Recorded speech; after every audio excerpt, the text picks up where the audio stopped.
Good evening, ladies and gentlemen, and welcome to the Stephanie Stevens Show. I am Stephanie Stevens, and I will be your host for the next 35 minutes.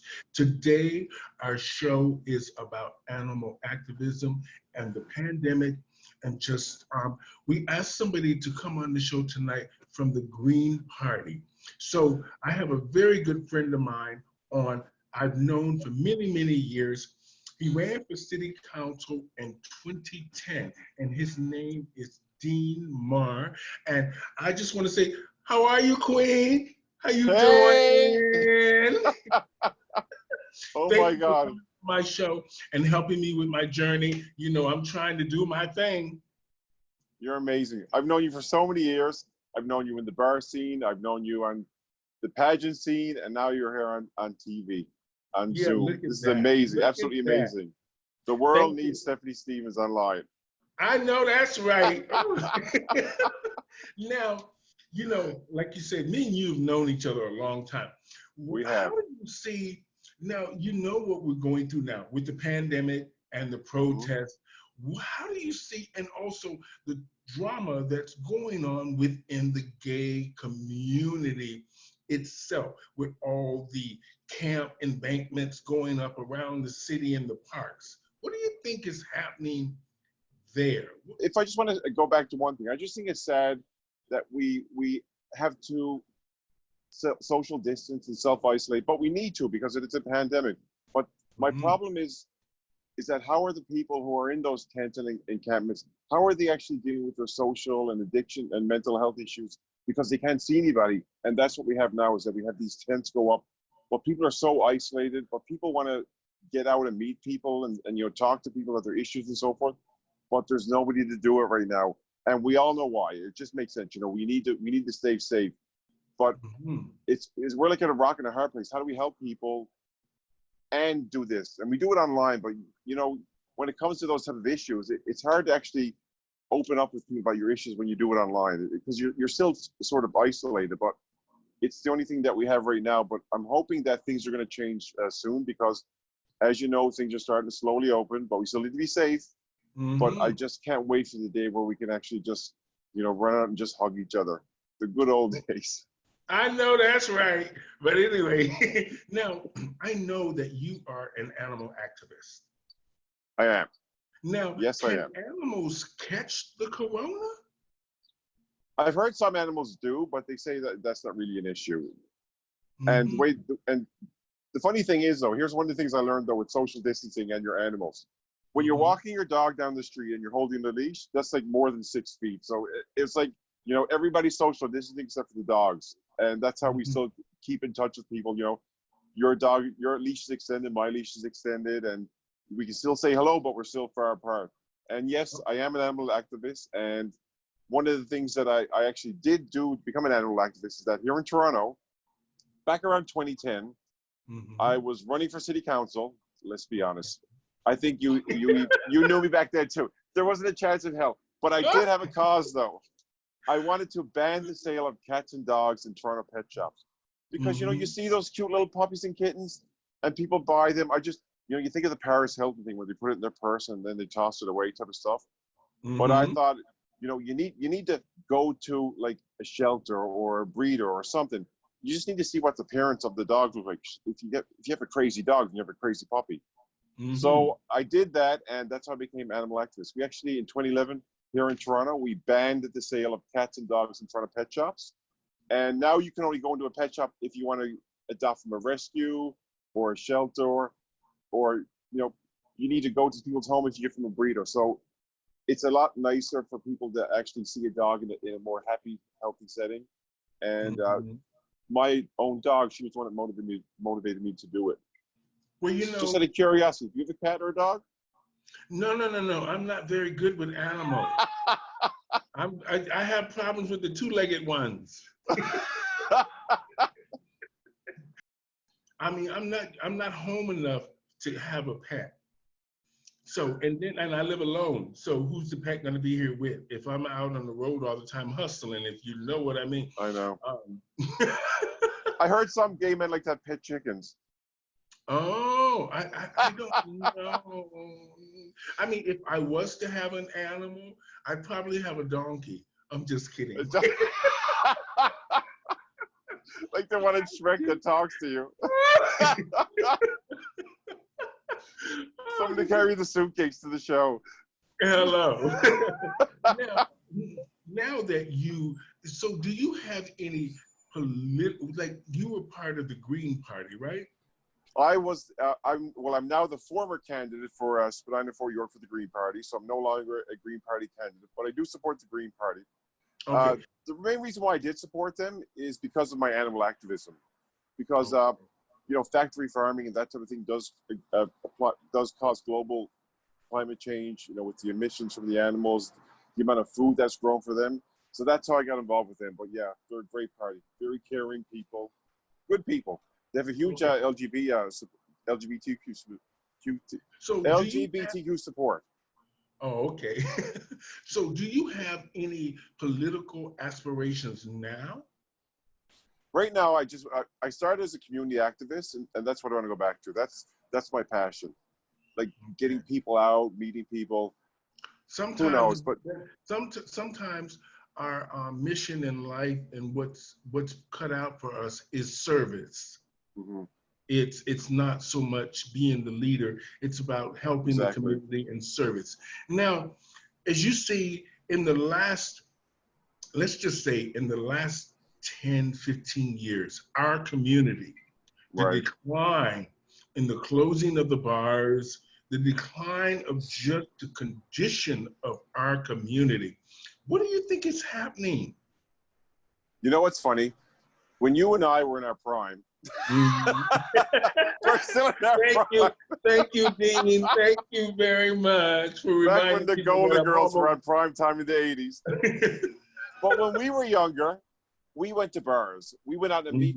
You didn't go online to meet people. You went to the coffee shop. You went to the bars. Sometimes you got lost late at night out in places. But we met people. And now it's all, Grindr and this and everything and Scruff or whatever have you. But people are meeting each other online and they're bypassing the part where they get to meet you. Now, before you meet someone, you've seen everything. You've seen from head to toe and in between and inside, outside. Yeah. Before, you go to the bar, you dance, you have a few drinks, you get a bit tipsy, and you see them in the red light, and my God, they look good. Yeah. You didn't get excited or depressed till you saw them at home. But like those things don't happen now. Like the social interaction is more so like text messaging versus going out and saying, "Hey, I'm so and so. These are my friends." Going out drinking and that sort of stuff, and dancing and having fun and going eating after. Like those things don't happen. And I think it's reflecting in the bars where people are going out later and later. Like right now, when the people go out, you and me are getting ready for bed.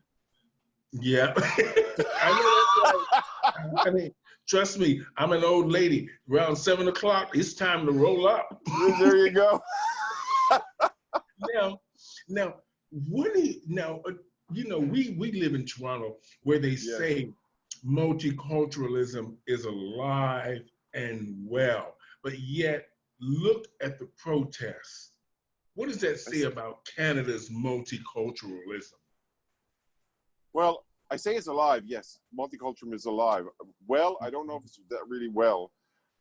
Because, as a white person and you're a black person, I don't understand some of the things that you've experienced. But I've seen it every now and again out of the corner of my eye. Like, even when I go shopping, so you look around and out of the corner of my eye when you're not even noticing it, I'm seeing like a security guard or something watching someone, and I look over and it's a black person. I'm saying, and they must know what's happening. You must know that you're being watched and everything. And like, I can't imagine that life of where I'm just being under constant scrutiny. And I've seen it. It's terrible.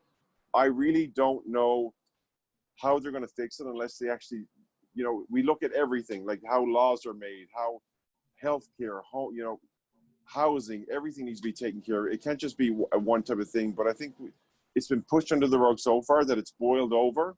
And you've seen stuff already, like when police they do things, and it's so everything's always self-defense.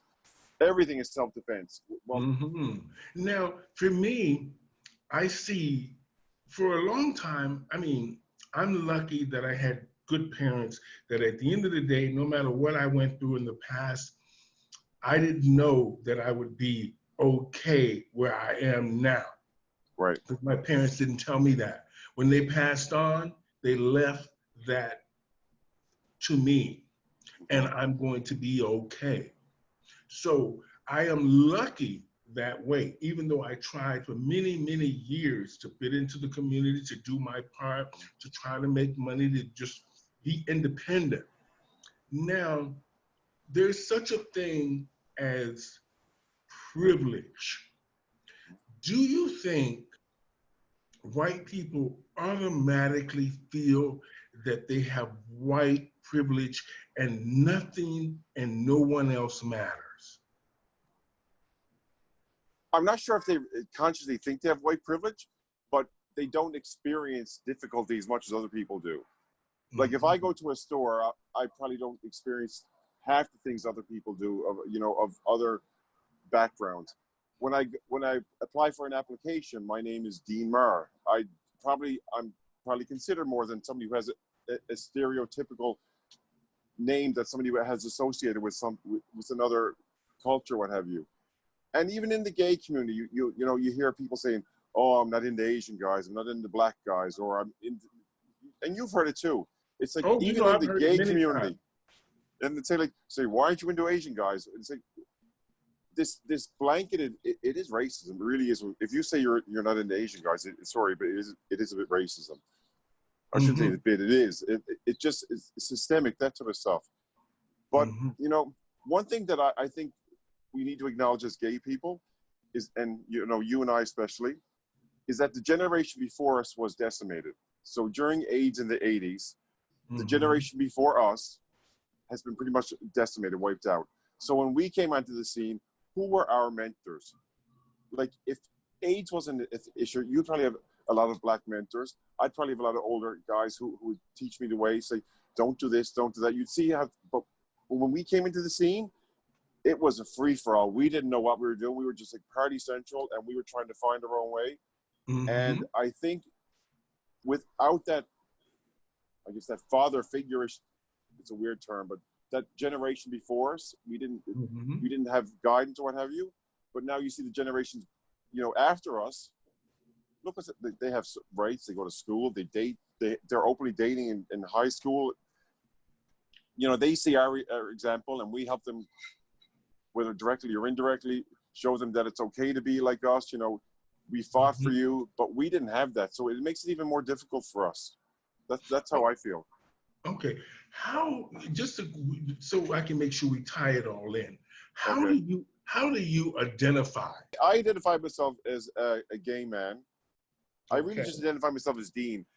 I Okay. take a different look on everything. So just so everybody knows, I am a vegan. For me, every life, is equal, whether you're a cat or a dog or a person or a cow.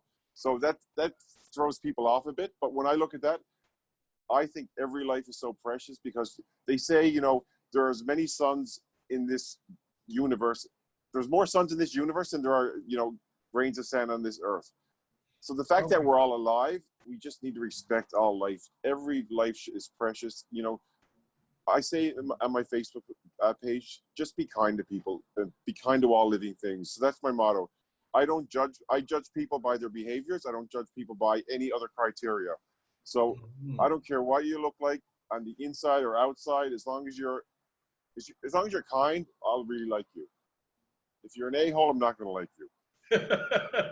Now, um, when you said that you were a vegan, I'm gonna be honest. For years, I was a vegetarian. A lot of Mm-hmm. people didn't know that, but when I got sick, I had my stroke. The doctors told me that I had a hemoglobin problem. I was becoming anemic, and if I didn't change and start eating meat, I was gonna die. That's what they told me. They said because everything was going in the wrong direction. Oh, So okay. but I was always wondering why I was always so tired and this and that. And then I start because I never could stand the smell of meat. Mm-hmm. So, but once I start killing it with hot sauce and barbecue sauce,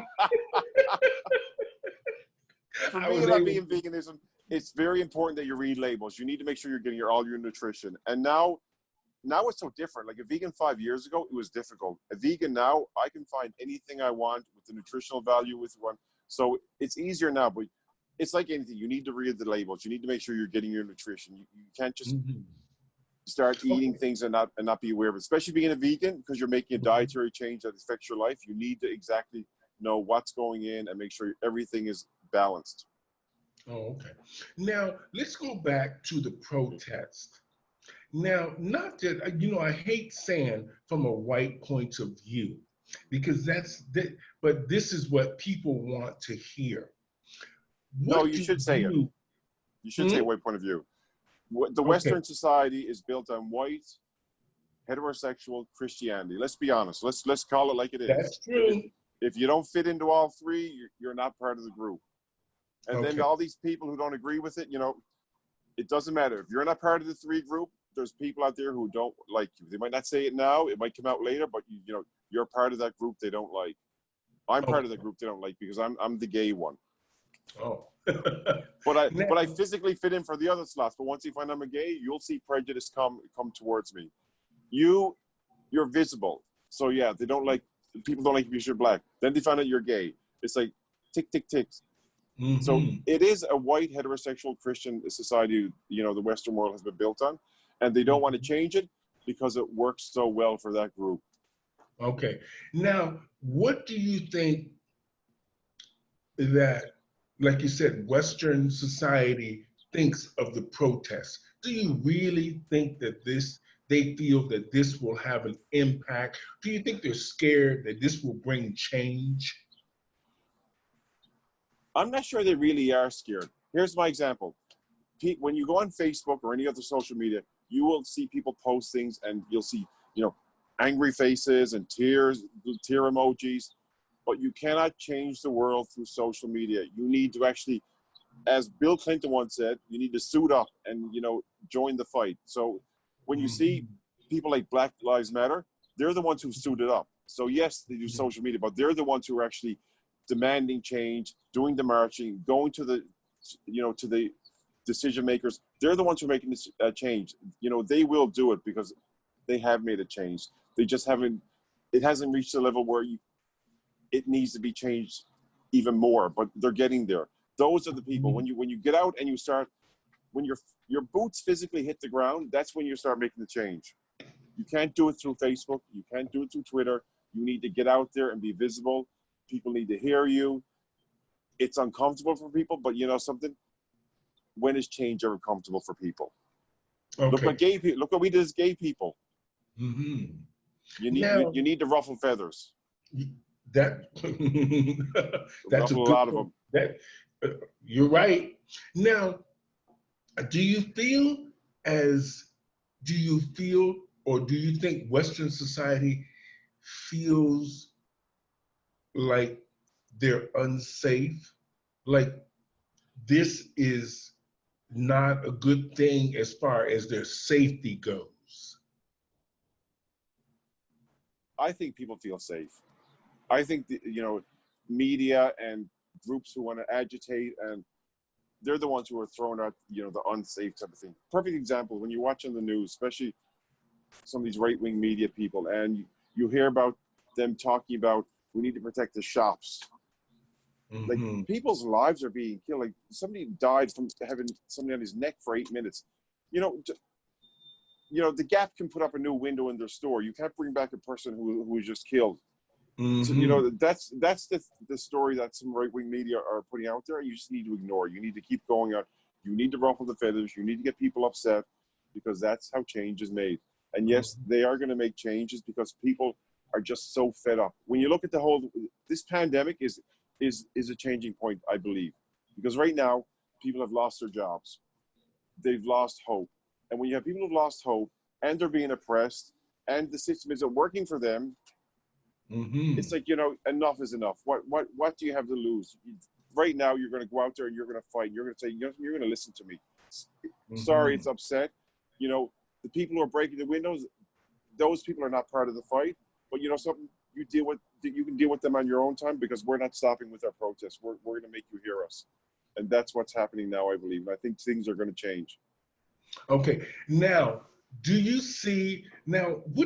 How do you figure the coronavirus and the protests?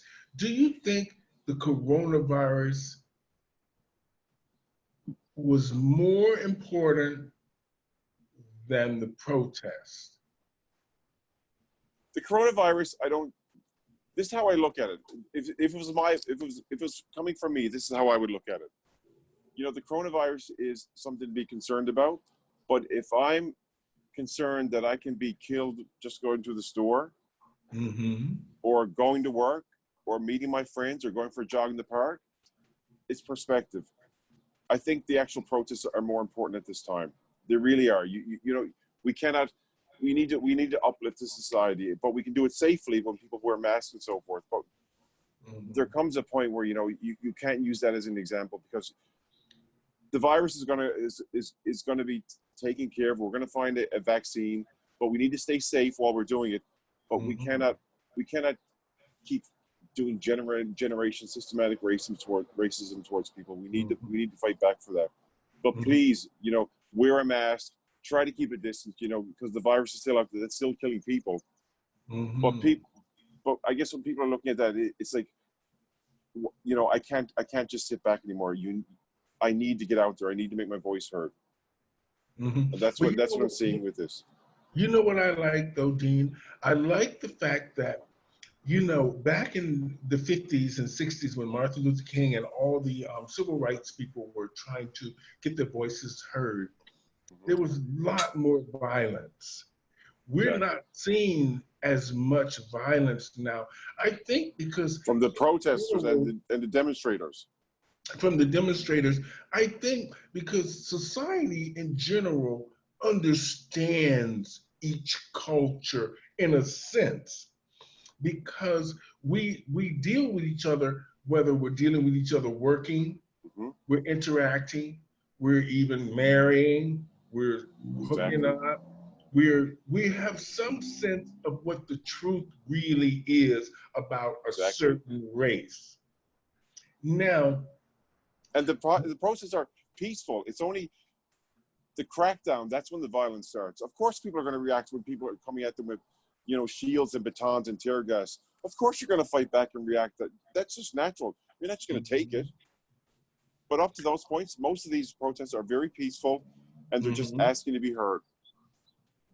Now, do you think now in general, because we haven't had the kind of protests that they've had in the US in such in a volume of that Right. magnitude, because of course we're a smaller population. But do you think most Canadians, I would say voting Canadians, because you were a politician one time and you felt that you maybe have a voice in Parliament. Right. You did you do you feel that voting Canadians care enough about this racism issue? I think Canadians do, but I don't think Canadians understand how actually deep it is, because we've seen time and time again where somebody from a marginalized community is shot or killed, and it's usually by police, and it comes across as saying, you know, it was self-defense and so forth. But there was never that second look to find out, was it really self-defense, like, or was it just, you know, things that went really bad from the police ends. And I think we need to review that, because I think a lot Canadians are starting to realize that, you know, we have issues here, but we're not just being told about them. In the US, they have body cams, you know, cell phone footage all the time. There's so many people, so they're catching things. And I think we need to Mhm. actually take a relook at everything that's happened, because I think a lot of the things that have happened here, we need to take a second look, because I think a lot of the things that happened to certain marginalized communities was not handled in the correct way. I think that the police need to be more accountable for what happened. Now that you said that, I'm trying to word this properly because I asked in another conversation of mine.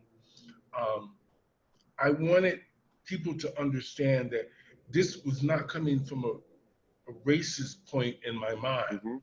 This is coming from fact. Each year, I mean, every time we vote, I vote. Mhm.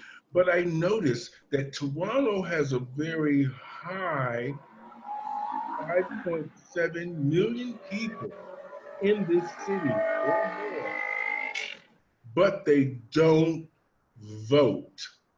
What is happening with the census? Why doesn't the census work? Why don't the government know who's living even in these new buildings going up? Nobody seems to know who's living here. Isn't that what the census is for? The census usually tells you, gives you an idea of the community, so it can get resources for it. That's a good question because I don't know the answer. I think that's something that we really need to look at. I think we Mhm. really need to get people to vote because here's a perfect example of what's happening in the US. They're catering to the people who will get them into power. So Mhm. when people don't vote, they cater to the ones who are going to get them into power. But I think things are changing. I think people are starting to realize that, you know something, it's going to get worse if you don't get out and make your voice heard. And Okay. I think things are That changing.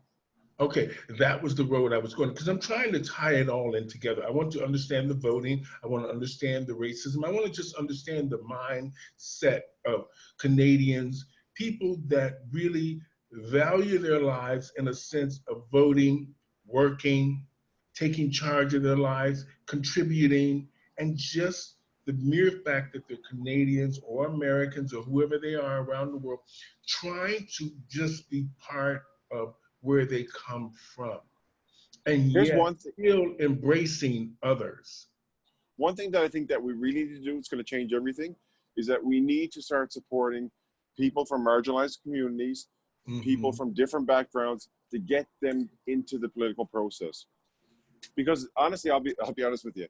I have the NDP, the Liberals, the Greens. It's pretty white. I'll get to be honest with you. Okay. But when Well, you see such good community leaders out there, and something, we simply can't just wait for them to say, I want to do that.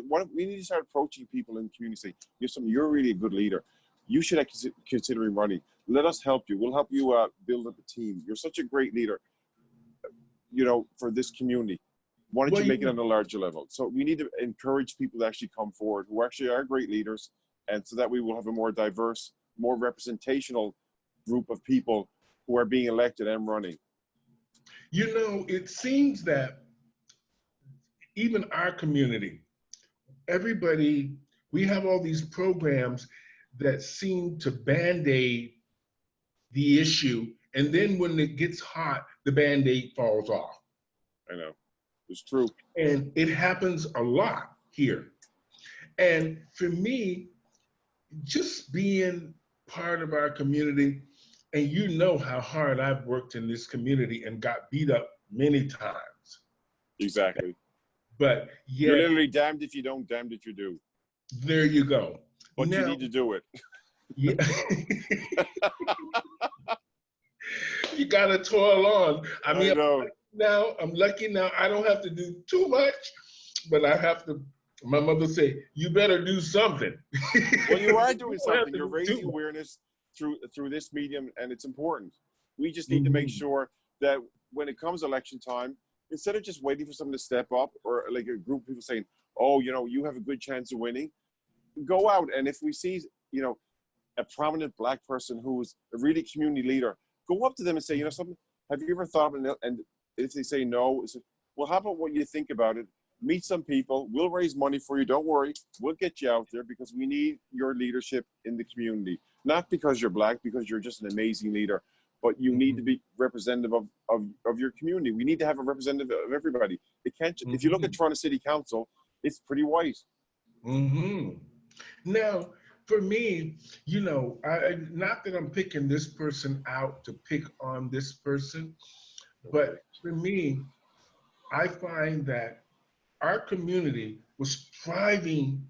I mean, when you think about it, Dean, 20 years, 25 years ago, which is a short period of time, Oh in my a God. sense, even though we're older now. Our prime, 25 years ago. And we were something else, but I know. Botox yeah, keeps us looking good. thank God. Ooh, Lord, that 6 zeros coming soon. But anyway, um, now a few of the politicians were from the LGBT pronoun two-spirited community. I'm trying to say it all because somebody corrected me, like I said the other day, on this. I forgot something, and I was like, okay, and here comes an argument. But like I said, a few of the people that were in our community were politicians, and some are now politicians in a sense. Now, there's one particular person that was supposed to be looking after our community, or this is her ward. Okay. And I think I know where you're going. Yeah. So I want to know, we have done so much for her from even when she owned Timothy's.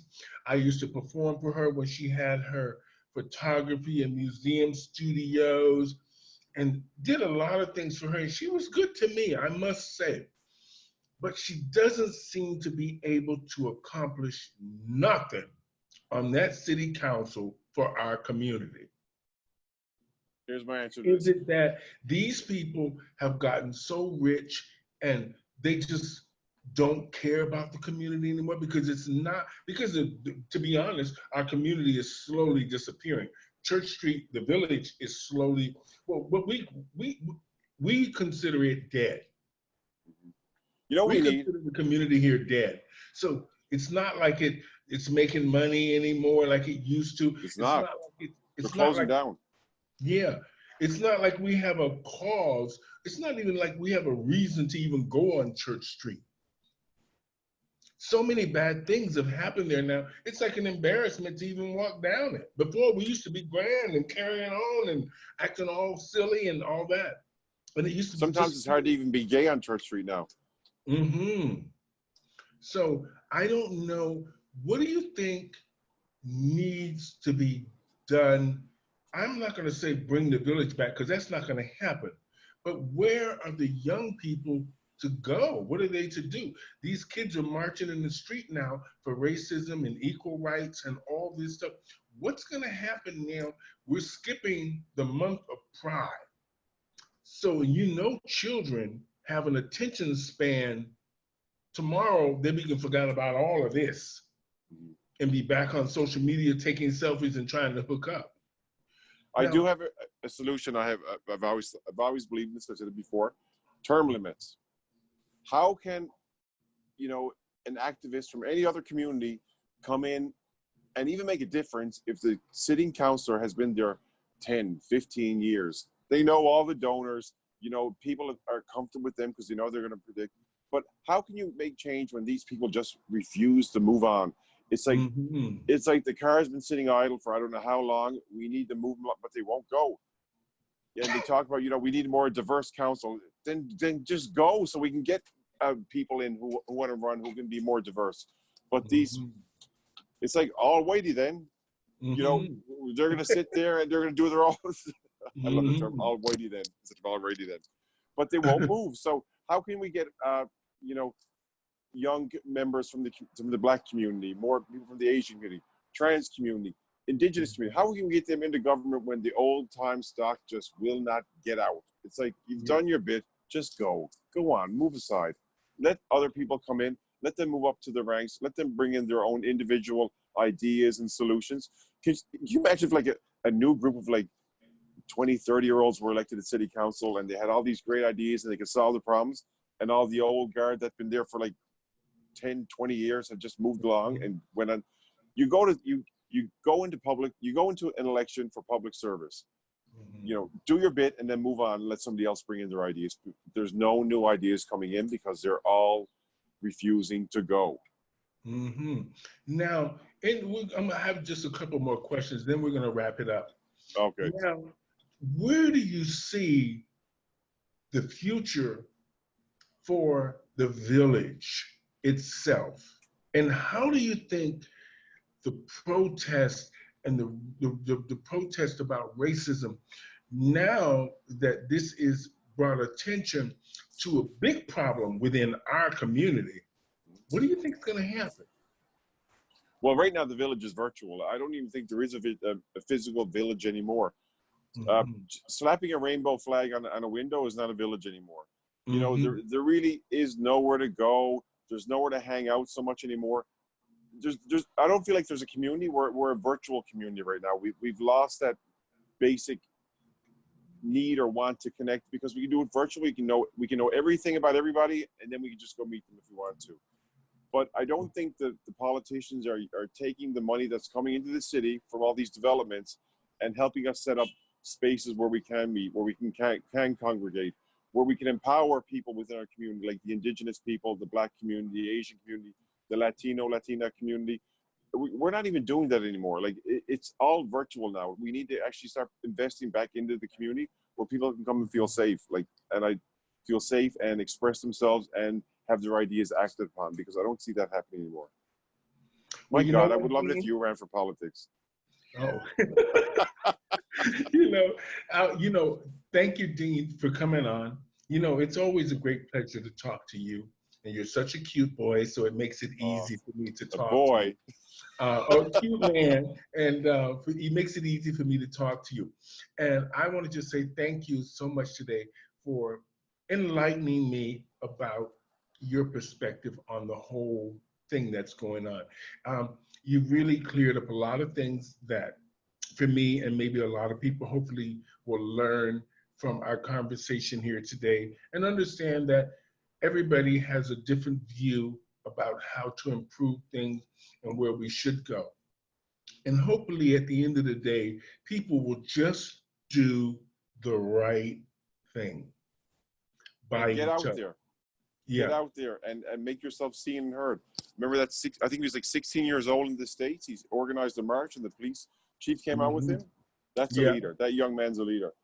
If you're young, whatever community you come from, and you want to be heard, go out and make something happen. People will join you. People will follow leadership. You just need to go out there and step up and do it. And if anybody's out there doing it, you can do it. Whether you're Black, Indigenous, whichever community you're from, just go out and say you want to bring people together, and people will follow. And we need leaderships like you if you're watching. In other words, just do something. Do it. Do it. Don't hesitate, do it. Thank you, Dean, for being on my show today. Ladies and gentlemen, I had Mr. Dean Marr on my show today, a great friend of mine. He ran for city council in 2010. He's an animal activist, and he's just a good guy all around. And he gave us his input on how he feels about what's happening in the LGBT pronoun, two-spirited community, and the protests and the march. And we want to say thank you, Dean. And you're all beautiful people, and just be kind to people. Be kind to people, and remember, people, wear your masks for the corona. Exactly. Social distance. And just be kind to each other. And you know what? Until next time on the Stephanie Stevens Show, thank you, Dean. Love you. Love all of you. Thank you for joining us. Over and out, mister. Have a great week.